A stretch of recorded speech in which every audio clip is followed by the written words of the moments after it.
तर शरद पवार यांच्या दिल्लीतल्या निवासस्थानी तर त्यांचं अभिष्टचिंतन झालं। मात्र आज राज्यसभेतही शरद पवार यांना शुभेच्छा देण्यात आल्या। पुढच्या बातमीकडे वळूयात। अजितदादा यांचं स्वागत आज थेट सुप्रिया सुळे यांनी केलं असल्याचं बघायला मिळालंय।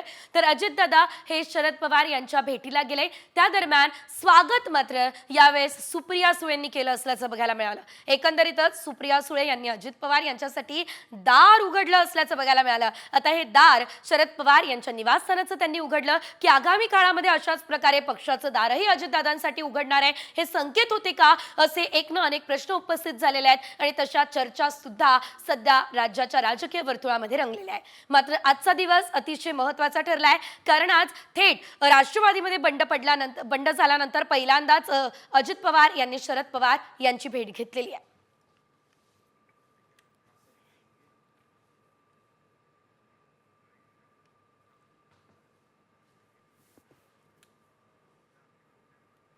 तर वाढदिवसाच्या शुभेच्छा देण्यासाठी अजित पवार हे शरद पवार यांच्या भेटीला दाखल झालेले।